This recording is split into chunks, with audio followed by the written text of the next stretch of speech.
Good evening. My name is Dr. Tanae Akalatsi, and I am the co-champion of Enlightening Talks at CSU-Global. Thank you for joining us this evening. I am pleased to welcome you to the Colorado State University Global Campus Enlightening Talks series. Tonight's program is titled Arrows and Targets, the Hallmarks of Digital Marketing. As we get started this evening, I want to remind everyone that CSU Global is committed to the foundational principles of academic freedom. And as such, any speaker presenting material through Enlightening Talks also has freedom to express his or her own views, which do not necessarily reflect the views of CSU Global. In a moment, we will hear from Dr. Jason Geesey, Program Chair for Marketing at CSU Global.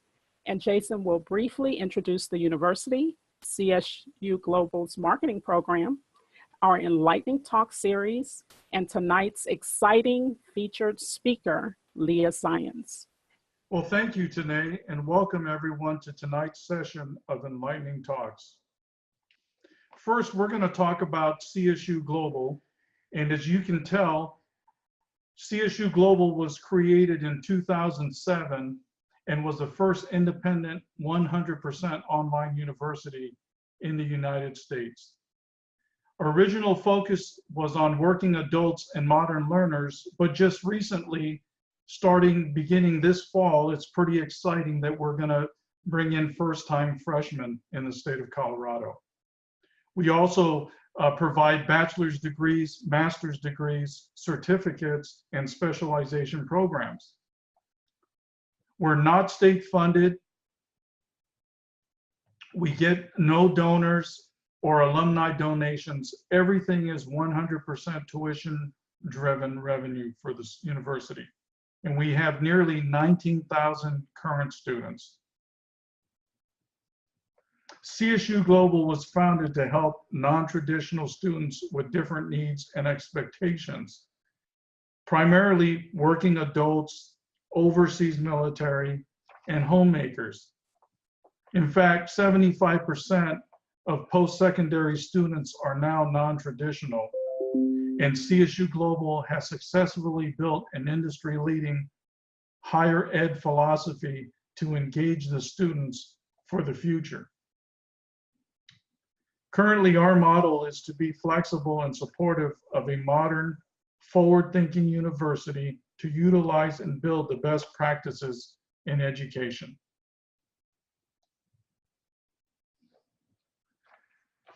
Just quickly, 65% of our students are undergraduate, 40% of our students are first-generation students. That means people that have entered college in their family for the very first time.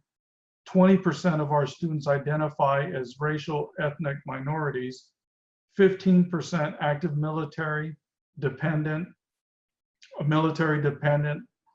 National Guard Reserve, or veterans.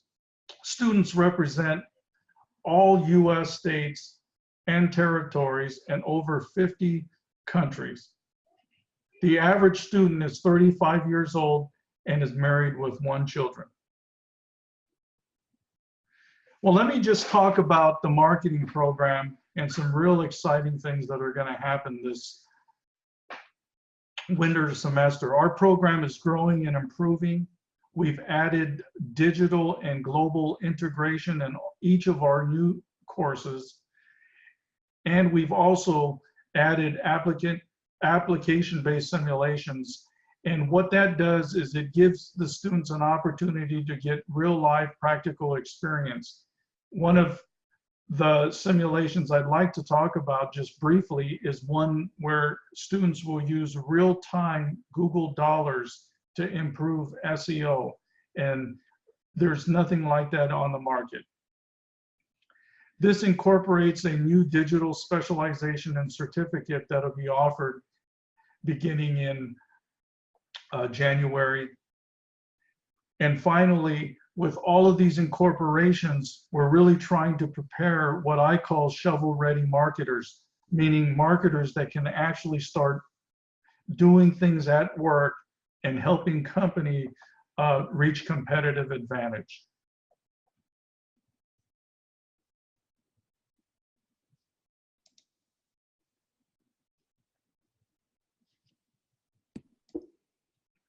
Next, please join me in welcoming tonight's featured speaker, Leah Zion. Leah is the co-founder of Team and Culture Marketing Agency. Team and Culture is a local Denver, Colorado marketing agency that exemplifies today's successful small business and showcases their persona and passion toward marketing. What I love about Leah is her passion and originality. She is a tell it like it is and doesn't hold anything back kind of individual. In fact, if you check out her company's website, you will quickly find out that this is not your run-of-the-mill marketing firm. Thus, I'm really excited to get the conversation started. Now, I'll place you in Leah's capable hands. Well, thank you very much. Can everybody hear me? I just like to start out by saying thank you so much to CSU Global. I'm really excited to be giving this presentation to you guys.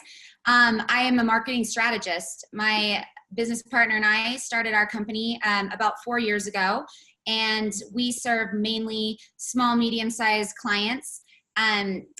Anything from the ground up to kind of tweaking marketing and all of that, and graphic design, branding, messaging. We build websites, and everything has to start from a strategy. So that's why I'm so excited about this talk. Before I started my company, I was an editorial writer, an editor. I worked for several startups, and startups really are my passion. We do a lot with startups, and we really dig into the culture of startups here in Denver as entrepreneurs ourselves. Yeah, I'm married with 2 lovely kids, and just yesterday, a brand new puppy. So that's me. Oh, there we go. So we're gonna jump right in. I am a huge proponent of strategy. If you do not have strategy behind everything you're doing, behind every marketing strategy, target, or tactic, then there's just no point, really. You have to start with a deep understanding at the base of what you're doing. And that's what I'm going to kind of outline tonight. I'm really sharing with you my process for every single client that I have, big or small. So you always want to start by building a strategy that meets your business objectives. Your business objectives are everything in the broadest sense of the word. These can be anything from revenue goals to an exit, an eventual exit, and everything in between that you can read there. These are the big rocks. Some of you might have heard professors in college say, you start with a big cylinder and you put in the big rocks. And once you get to the top, you say, well, is it full? No, it's not full. Then you start putting in the small rocks and they fill in there. And then you add the gravel. And each of these are kind of pieces in the marketing strategy that we're going to talk about. So from your large overall goals, we're gonna drill down from there. So you want to build targets. Targets are goals that help you achieve each specific business goal. So these are going to be things like sales, your key performance indicators, your KPIs. Those are sales. Those are demos, brand awareness, traffic, SEO, social. These are all things that can be measured. And if you have all of these targets that really stack underneath each specific large business objective, then that's how you're going to build up to that. And I'll get more into that. We talk about funnels later. So these are the targets. What are the arrows? Arrows are your tactics. Tactics can be anything from content, email, marketing, referral programs, anything that you can throw at any arrow you can throw at a target will be your arrows. So that's a content campaign. That is creating email. That is doing your social media campaign. The one thing I really want to hammer home here is that tactics without a target, without a big overarching game, are useless. You have the arrows, shoot them at the target, win the game. So I have a lot of clients that come to me and say, hey, I need you to do an email campaign for me. And I'll come right back and say, well, why? Why are you doing that? What is your overall goal that you're trying to achieve? So this is an actual client of mine. This is how I start, by really identifying these big things. They want to grow 10x. They want to get out of consulting roles and become part of the project from beginning to end. They want to become a thought leader in an emerging industry. So those are our rocks. Those are our big things. That's the game we're trying to win. Those are the rules, and that's the game. So to be able to achieve these specific business objectives, we need referrals. It is large contract stuff. And so it's a small number of people that actually understand this very well. So referrals are extremely key. So that's the target. We want referrals. Okay, how are we going to get there? What are those arrows? We have to build a really good customer success plan. We have to build the website messaging to encourage those referrals. Conversions. We obviously need sales. We need to have money in the bank to keep the company going and grow that to 10x in 12 months. So what are the things that we need to do there? There's the process, and the pricing structure goes into that. These are all arrows that we can throw at those conversions, and so on and so forth. I won't just read from the slides, but this really is the basis of my message tonight. Is without this sheet that outlines these things, no arrows should be thrown at any targets. Okay, so how are we arriving at these overall goals, targets, and tactics? So when we start a strategy session, we are whiteboard fanatics. We get in with a client in the room, and we go through this as basic as it seems. And a lot of times we will get in there and they're like, no, we don't need to do that. We don't need to do that. You know everything about our company. And we say, humor us, please. Let's just go through this and put this 30,000-foot view up on the whiteboard, because that's where the magic happens. When you start making connections between your customer segments and your partners and your unique value proposition, your unique unfair advantage, you start making connections, and I'll tell you, magic happens. I always tell people, I love doing these strategy sessions because I just pull all of the information out of their head, as basic as it may seem. I throw it up on the board in some semblance of order, and then at the end they're like, oh my goodness, you're a genius. I say, no, I'm not. It's you. You are just putting all of these ideas in this big cloud above your head. You're taking that, you're putting it in a funnel, and you're distilling it down so that you can really understand the problems that you're trying to solve here. So you start that, you combine it with a SWOT. A lot of my marketing colleagues will be like, SWOT? Haven't done one of those since college.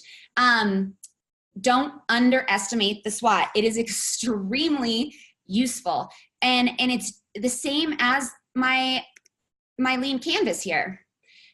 It is something that just shows you the connections and what you really do have going for you, what your real threats are. I can't tell you how many times my clients say, oh my goodness, I did not think about that opportunity, or I didn't think about that threat. And for any of you out there that are unfamiliar, a SWOT is a strengths, weaknesses, opportunities, and threat matrix, where you just brain dump everything and you decide which quadrant it goes into. So like I said, do not underestimate the importance of the steps that we've talked about, because like I said, I will not move forward with a client if we don't have a good basis in there. And I will tell them straight up, you can pay me to do this, but I don't want to waste your time, my time, your money, on things that are baseless. A lot of times after we go through all of this and we really map it out, all of a sudden they're like, well, oh, we can't start with that. We have to start with A, B, C, and D, and maybe the money is better put into this first. So that's where the magic happens. And I'll tell you, my favorite part about my job and owning my own company is being able to see that light switch go on, and it always does. Sometimes I get nervous, like, oh, is it going to happen? Is it going to happen? It always happens at some point or the other. The light goes off, and they're like, oh, this is really cool stuff. So this is also an extremely important tenet of what I tell every one of my clients. We explain your client doesn't, or your customers do not want a 3/4 inch drill bit. They want a 3/4 inch hole. So that is really impactful because you have to identify what the real issue is, what you're really hiring a company to do. As a customer, what are you hiring a company to do? There's a really good resource if you ever get a chance to go look at the milkshake model. Clayton Christensen, he's at Harvard professor, and he did a big study about what is the customer hiring these milkshakes at I don't know if it was a Burger King or something, but they noticed that all of these students were coming in, not students, but anybody was coming in and getting milkshakes at 8 o'clock in the morning. Well, he stopped and talked to a lot of them, and they realized that, well, they have long commutes. They need something that will get them there that they can have with one hand. So you start drilling down to what you're actually hiring that product to do. It's a fascinating talk. I won't disgrace him by trying to explain anymore. So that leads into messaging. The job to be done is the basis of all the messaging that we're going to create. Defining a message really is parallel to what we were just talking about with the strategy, the targets, and the tactics. You define the goals and the objectives of that piece of messaging. If you're trying to get someone to get a demo or ask for a demo on your website, you need to create that so it's compelling where you can't help but click. So you have to really identify what the messaging is trying to do. How do you want to communicate? What are your goals? That goes back to what I was saying about a call to action or whatever. What are you trying to communicate? And what are those things that the customer or whoever is interested in the product is connecting with? That's that 3/4 inch hole. That's what you are trying to sell them, and that's what you're trying to communicate to them. So how many different ways can you say that? There are a lot of different ways to get to the same point, but that's why we talk a lot about testing. We talk about A/B testing. We have, there's so many different ways to say something, and that really goes back to understanding who it is you're selling to, and how they're receiving it. In marketing, I say a lot of times the most important skill to have as a marketer and somebody who's writing copy or executing these types of strategies is empathy. You really have to have an empathetic mind, or at least be able to put yourself in somebody else's shoes. think about it from the customer's experience. We talk a lot about customer experience and the road that they take to arrive at decisions. Understanding what's in their head and what they're receptive to is extremely important. So how do you determine how the message is received? That's the analytics part, like I was talking about. It's the test. That's your focus groups. That's your your social media listening. That is your competitor research. You're looking at what other similar audiences are having the same experience and what is working for them, what's not. So the why, if any of you have seen Simon Sinek's why video, it's one of the most important videos that I've ever watched in my career. But identifying that why, and it's very similar to that, what's the whole, what is it that they're trying to do? What are they hiring the milkshake to do? You want to have that emotion in there, that emotion, thought, the irony, the humor. It depends on your audience, and you really need to go and do that research, find out who they are, talk to people, do surveys, do research. All that kind of stuff is extremely important, and it lays the groundwork for your ongoing marketing campaigns. You always want to have that data and build upon it and tweak as you go. So test, measure, refine. That's those are the three things to keep in mind.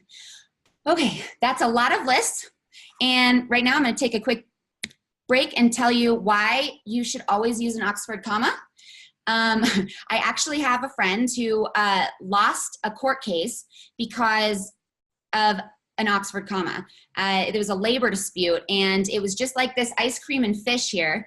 It looked like the two things went together. Therefore, the judge said, well, that was not concise. And those things go together. They're not separate items. You lose the case. So anyway, that's my soapbox. Always use a comma. All right, let's get into the marketing funnel. This is the next stage of what I do with my clients. After we've really decided what those targets and arrows are, we need to look at that and see what goes where and what order do they go in. I don't have a picture of it in this slide, but what I'll do with the big overall strategy that I showed you before that had the objectives, the target, and the tactics on it, is I will phase that out, and we'll do that using this funnel. So we'll say, okay, at the very top of the funnel, you have to, bring the bees in. You have all the bees swarming around the hive. They're there. You have to go out and you have to bring them in. What are those things at the top of the funnel that are going to drive down with your eventual goal at the bottom? So in this case, same client, we're at the top, and he is a speaker. He goes around. He has very specific, detailed knowledge. So he writing articles, networking, the website, all things that are kind of bringing people into that. And then the nurturing happens when they start kind of getting you on their radar. We need to be catching them while they're there. And down the funnel, those are your sales materials, your project process map, your client success, all that kind of stuff. And I'll go into this a little bit more detail in a moment.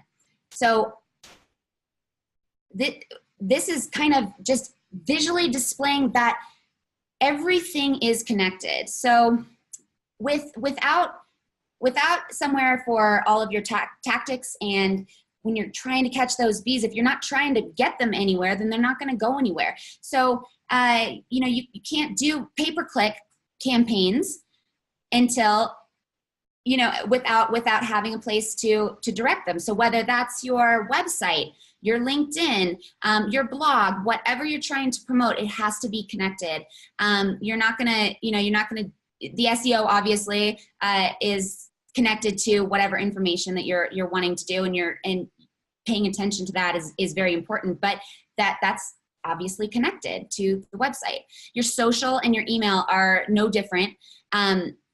if you're just sending random emails and not trying to actually have them do something and take an action, then it's all for naught.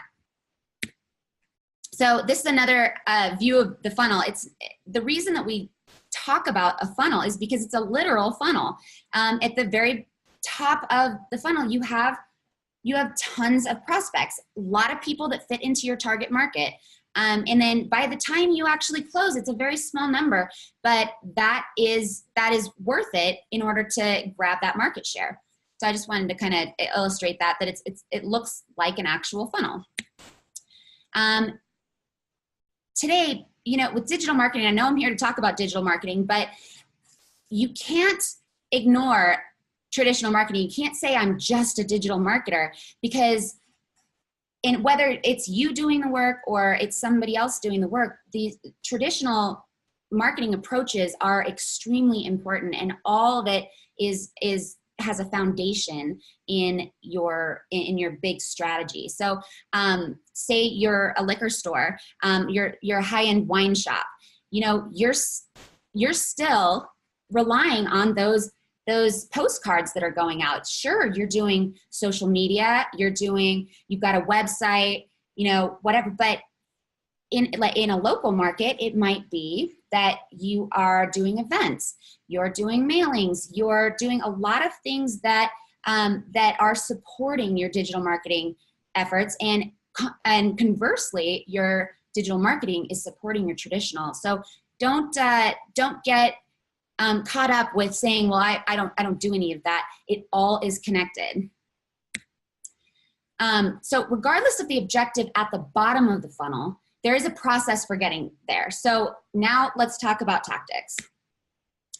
So using digital tactics to move down the funnel is very important. So this ties back to what I was saying earlier about making sure that you're doing things at the right phase.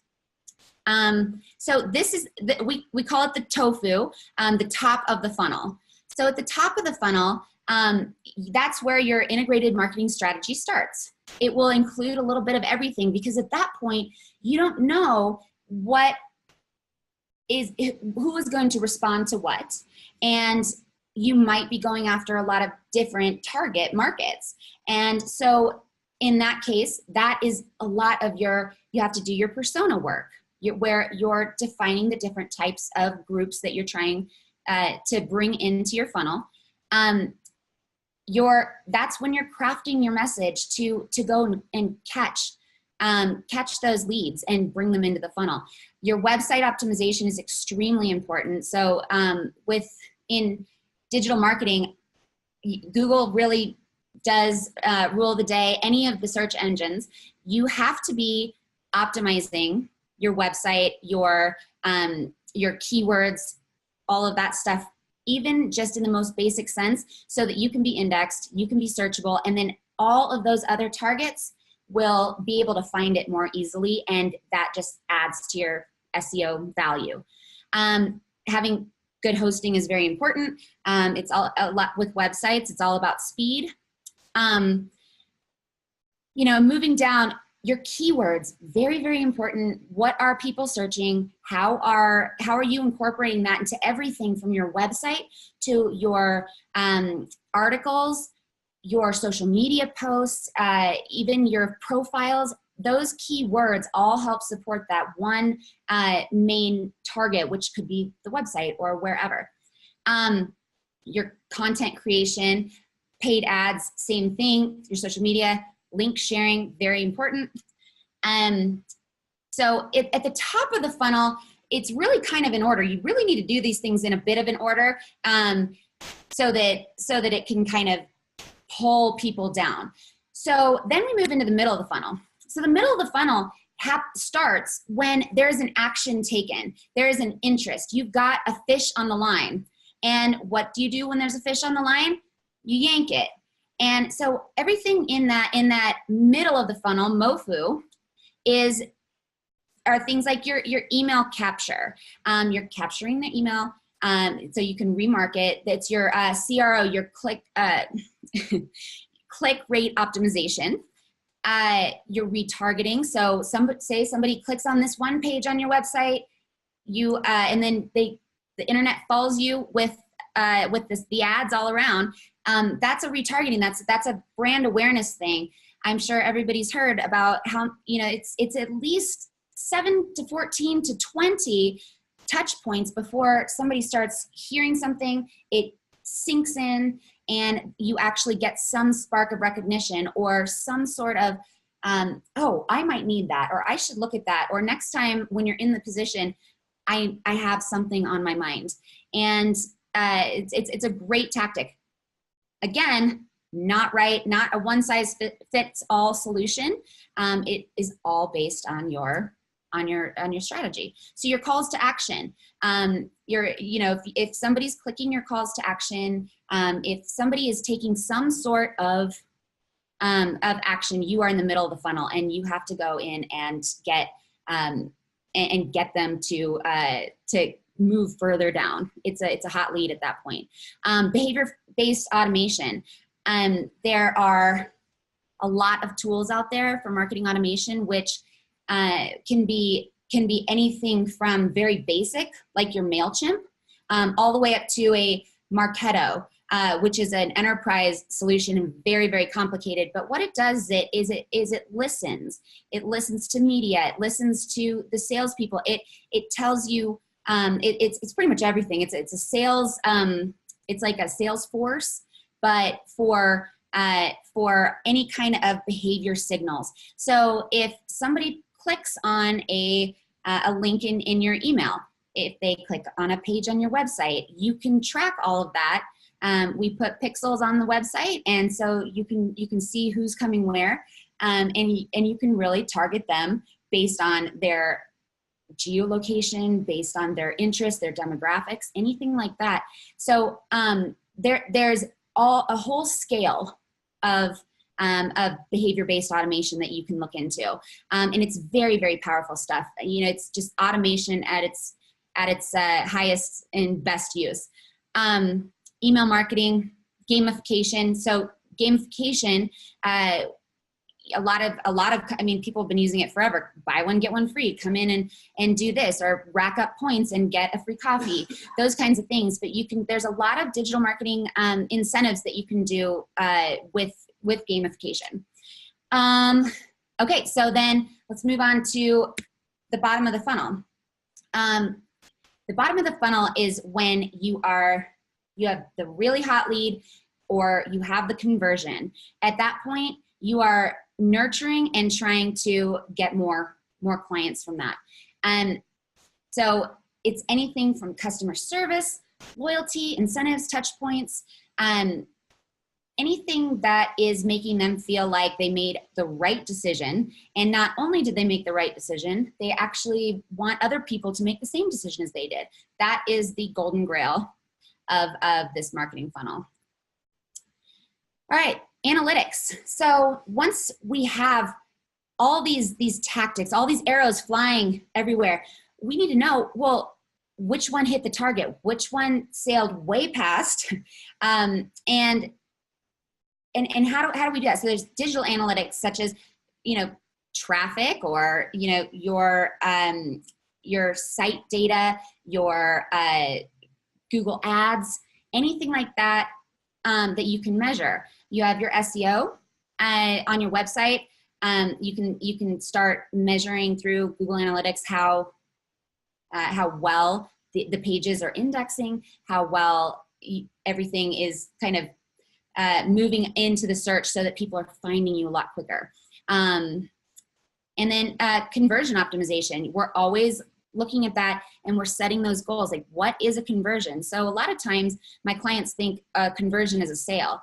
And I say, well, a conversion can be a lot more than just a sale. A conversion can be, we got 5 demos this week, and that's worth spending the money on Google ads or wherever, because if we get just one of those, then we know it pays for the month of what we charged, and more. You want it to be more. But that's why we really look at that conversion. What is a conversion? And once we start achieving those conversions, we're going we're going further into that tactic, or we're tweaking it so more of the good stuff keeps happening.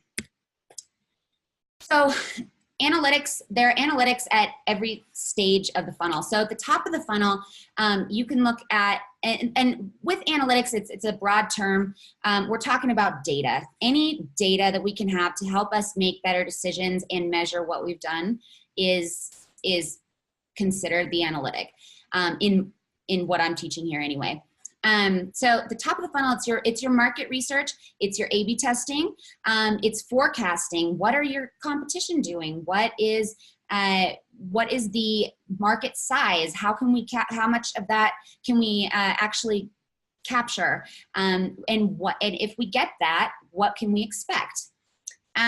Another great one, surveys. Before we start a lot of things, surveys give us a heck of a lot of information, and from people who will could likely buy. However, with surveys, you have to remember that people can say a lot of things on surveys, and in the end, people vote with dollars. If you get $1, it is a validation.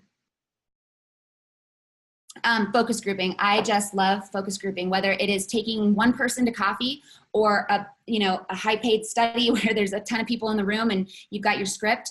It is really, really interesting. Yet again, just like the survey, just like I said, people say a lot of things, the dollars are what count. At the middle of the funnel, the MOFU, you have the things like that you're paying attention to are your Google Analytics, your key performance indicators. Again, those key data points that were, whether you identified them as a conversion as such, or just an indicator of where you are, very important to pay attention to, and each one deserves its own silo for measurement. Your click-through rates, very important. Your calls to action, your cost per 1,000 users. It depends on the product, but your KPIs can be a million things. And I have to apologize for my terrible drawing and handwriting. This is me at the whiteboard. Your keyword performance. This is mainly done in your Google Ads, which actually has just changed to being called Google Ads from AdWords. Just in case you guys didn't know that. Obviously traffic to your website, to any other target that you're trying to get. It could be foot traffic. It's a good analytic. And your ad analytics, which I kind of covered here. I'm gonna move you guys because I can't see my screen. Let's see, the bottom of the funnel, you wanna look back at what worked and what didn't work. So your CAC, your customer acquisition cost, is a very important metric. You wanna see what money did I spend and how much did I get out of it. Surveys are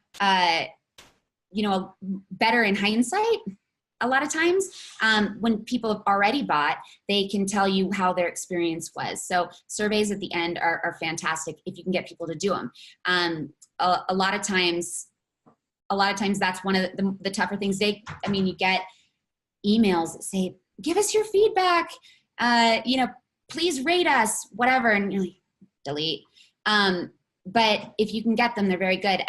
Netflix actually were masters of the survey without surveying. Given they've got a lot of analytics, but they were looking at the signals that people were giving, and they were able to deduce data without bugging the customer. So what I'm trying to say is that the fewer touch points you have, the better, because people don't want to be bugged. So if it's easy, if it's in line, you're going to get a lot more response for those surveys. Your net promoter score. Your net promoter score is where it's a measurement of how many people that will recommend your company. How highly recommendable is your company, is what we call this net promoter score. Your customer retention. People that leave, that's a huge signal that you're doing something wrong at the bottom of the funnel. If people are coming in, if you say you have an app and you become a ghost app really quick, uninstalled, that is a really good metric to show you maybe you're not getting everything, you don't have everything in there that they thought would be in there. Customers are very savvy. You have to give them what you promised them. Daily active users, if it's an app, how many people are on the app right away. Activity value scoring, I'll talk a bit more about that in a second. And your KPIs, your sales, won, lost leads, anything like that are really good KPIs for the bottom of the funnel.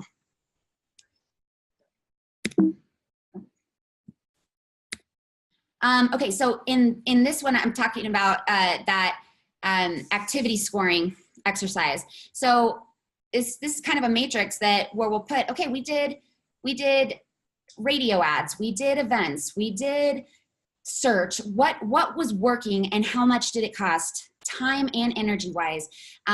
So in this upper quadrant, you're at high return but high cost. So the radio ads might cost a lot, but you're getting a lot from it, and that's kind of one of those calls. Events are very expensive, but if the leads that come out of it are very good quality, you're in a good place. So up in this top corner, we got the stars over here because anything that is low cost, high return, keep doing it, and if it's effective. And sometimes even if it's not all that effective, but it's low cost, that's down here in the low return, low cost. You can kind of decide, but that's where you want most of your tactics to go, is in that star category. And then conversely, in the opposite corner down, a high cost, low return, shed them, get rid of them.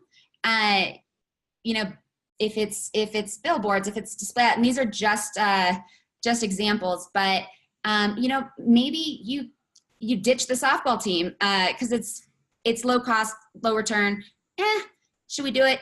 That's a judgment call. But then once you're looking at these things, you decide, where is your money and your time the best spent. All right, this slide is basically just showing how many marketers actually use a lot of these types of digital marketing campaigns, analytics. And so here I'm asking, what's the most important metric on this diagram? And it's the one that's not shown. It's showing that, are you kidding me? Only a certain percent, only half are tracking top website refers, only half are tracking PPC marketing or ROI, or 30 in the 30s. This is an opportunity. Opportunity to get out there and be doing things that maybe your fellow marketers are ignoring.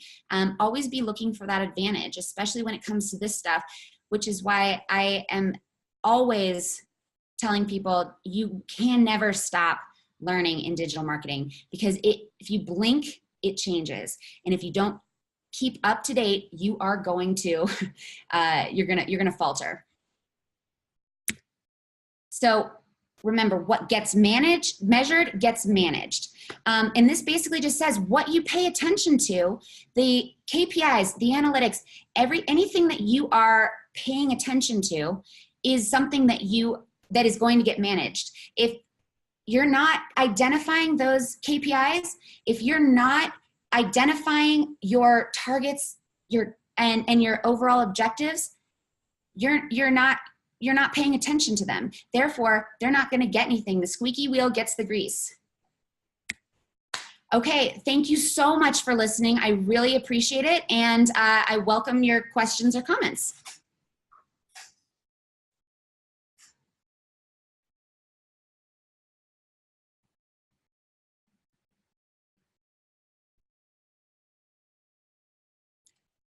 My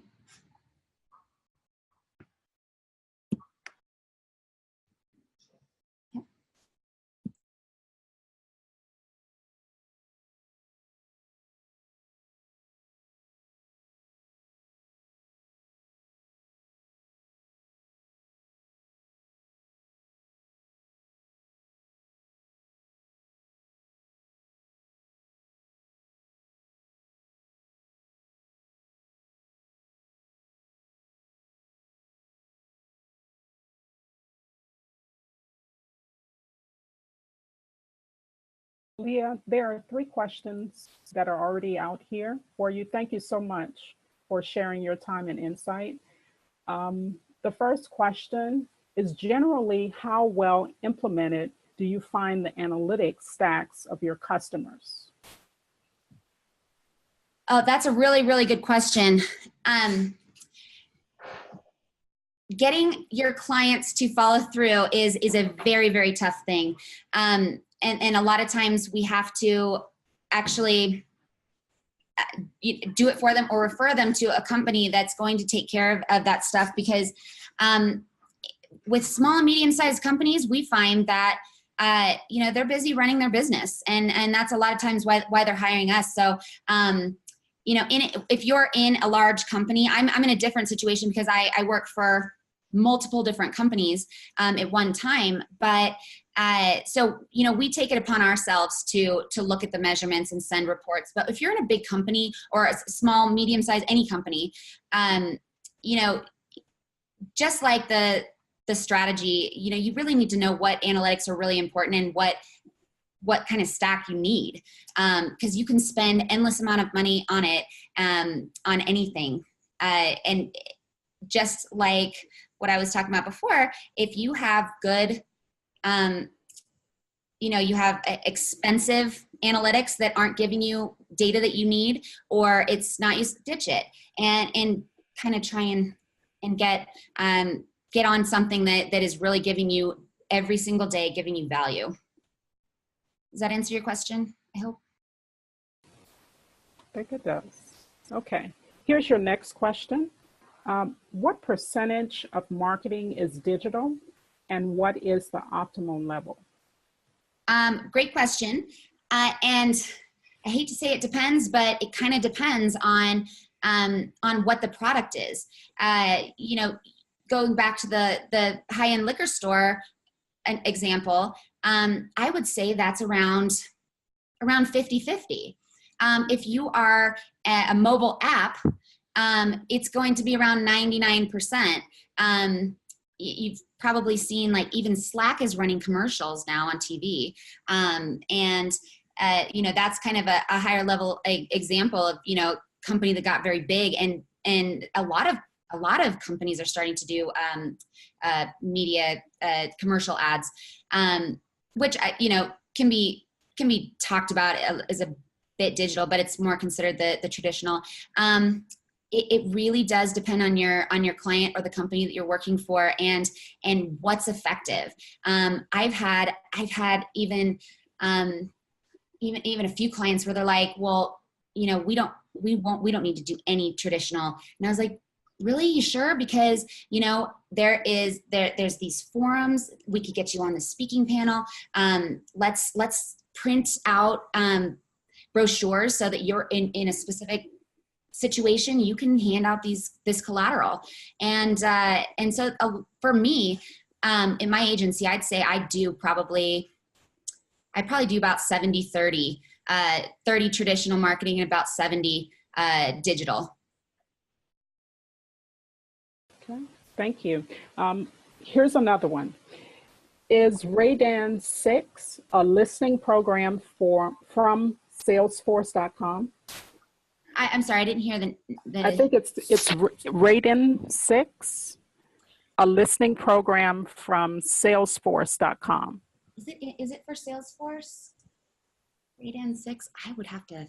I've heard of it. I don't use it. And I'm not sure if it's tied to or owned by Salesforce. I'm sorry. Okay. All right. Tell us a little bit about your start in marketing.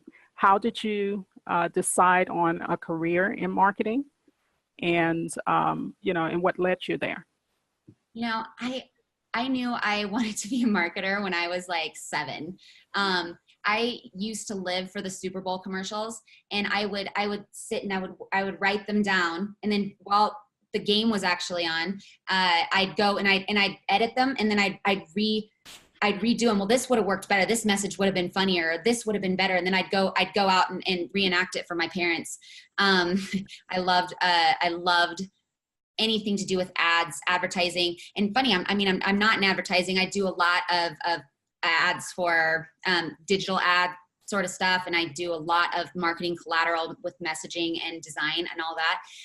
But I don't write commercials. You know, maybe one day get there. I'll write the next Pepsi ad. They need redone. Oh, they drive me nuts.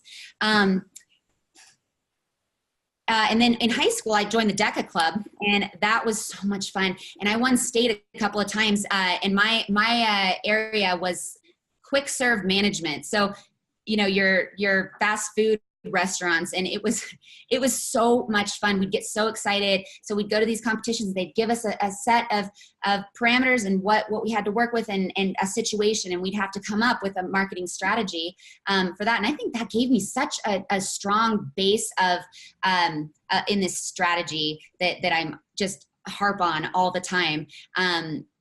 You really had to start, and you had to think quick, and you had to think on your feet, and you had to get there, and you had to wow the judges.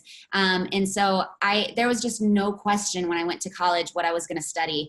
And, you know, over the last couple of or several years, I thought, well, you know, do I need to go back and get my MBA, or, you know, do I need to, you know, do any more higher learning? And, you know, I'll tell you what, I feel like I've had my butt kicked out in the real world, being an entrepreneur, being in small startups, and helping a lot of my clients. I feel like I have an MBA in experience.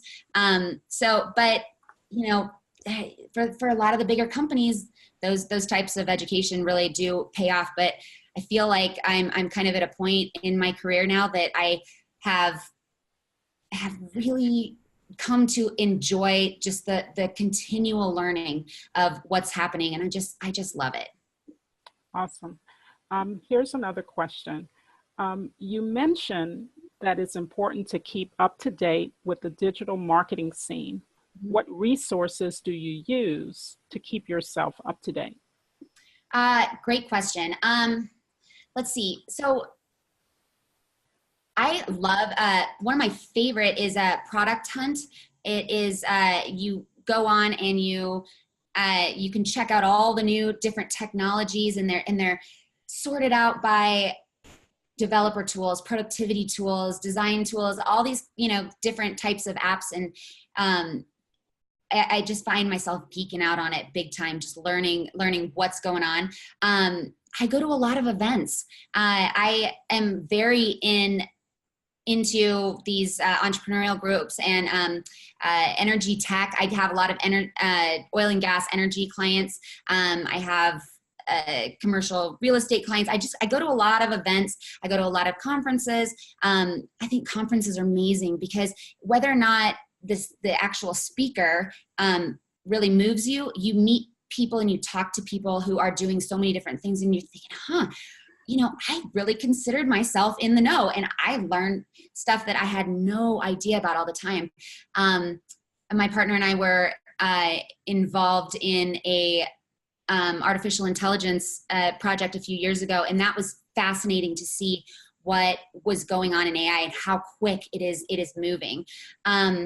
Another, for social media, you know, I really like Social Media Examiner. It's a really good website for just the latest things, the latest little tips, tricks, general knowledge. Let's see.